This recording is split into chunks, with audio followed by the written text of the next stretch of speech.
In Africa, there are more than 3,000 tribes. In Kenya, we have more than 40 tribes. These communities in our country have their own beliefs on their origin and their way of life according to their traditions. My name is Moshe Mwangi, and kindly allow me to take you through the origin, culture, activities, and beliefs of the Agikuyu community from past to the present. The origin of Agikuyu is explained in different versions. One is that the books of history written by the British historians and taught in Kenyan education curriculum is that the Gikuyu community migrated from the central part of Africa, the Democratic Republic of Congo.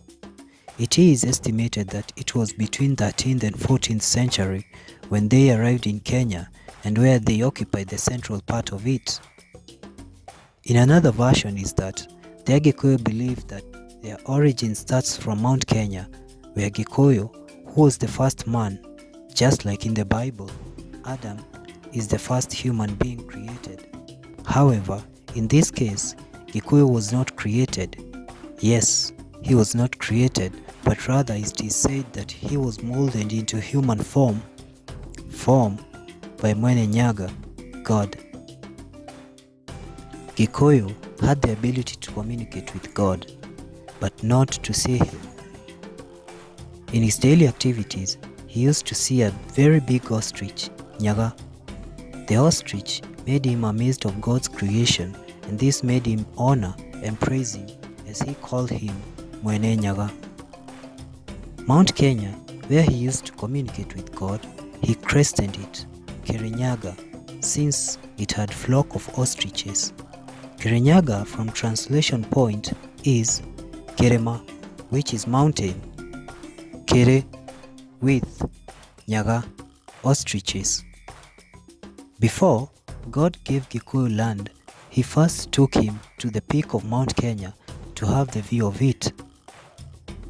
The land received by Gikuyu was divided in regions that had mountains, hills, and ridges. From the south, he gave him parts of Ngong Hills. God told him to look on the east part, and he saw a mountain that had animals that were grazing at the lower parts of it that resembled cows, which were buffalo, and the mountain was Kilimambogo, which is also known as Oldonyo Sabuk.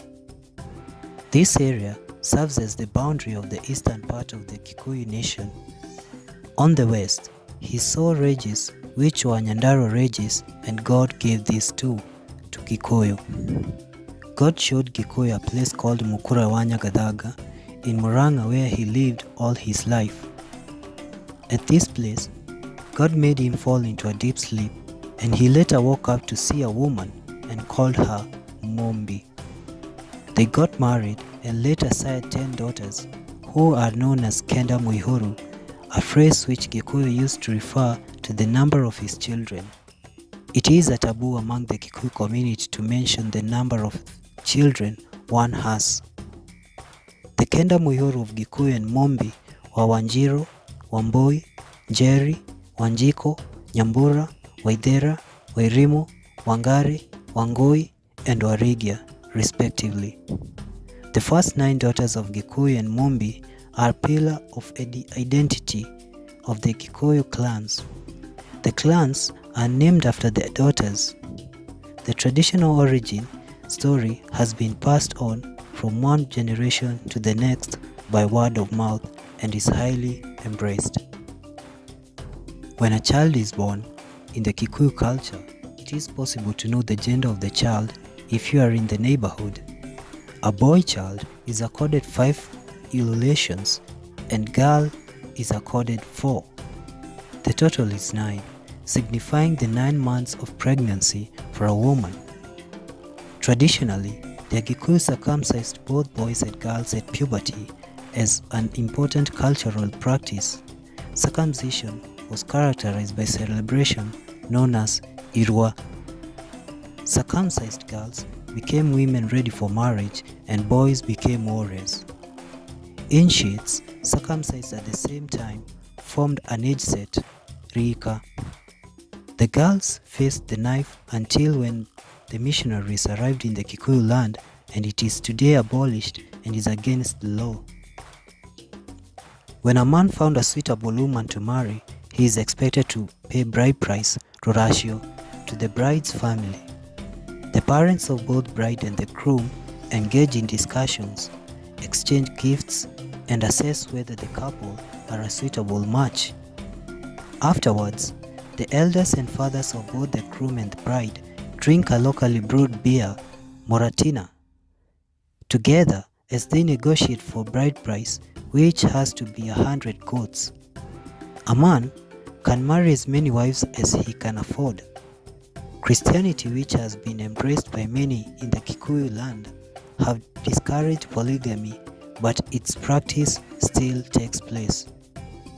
Some of the economic pursuits from the past among the Kikuyu is that they practice pottery.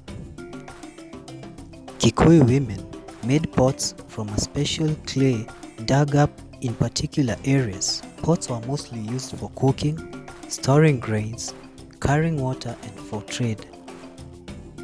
Basket, kiodo, making was a notable traditional economic activity among the Gikuyu women. It was a woven basket made in various shapes, colors, sizes, decorated with geometric designs. Strings for making the baskets were gathered from the bark of several indigenous shrubs. Iron making was a common economic practice among the Kikuyu community.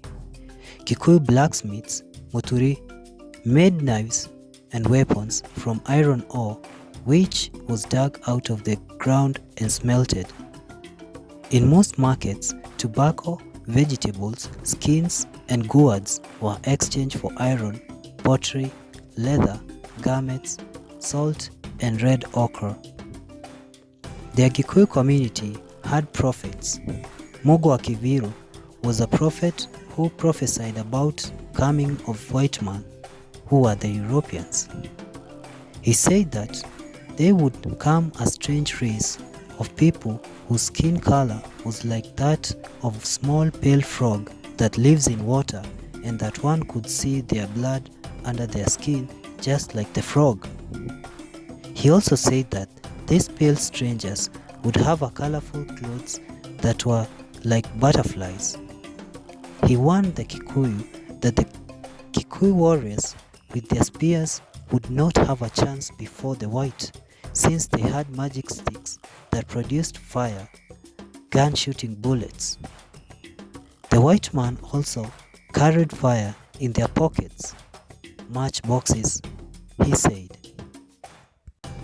Finally, the Kikuyu community are known for their mouth-watering delicacies, which are from their farm produce since they are farmers.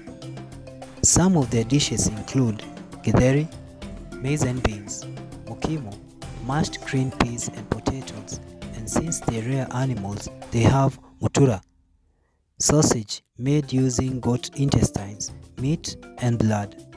They also have osoro, fermented porridge made from flour of maize, millet or sorghum. The foods were served using various bowls and spoons. The wooden food bowl made by craftsmen was used by everybody for eating dry foods. We have come to the end of the program. Hope you have learned something from the Kikuyu community. My name is Ben Mwangi. Until next time, goodbye.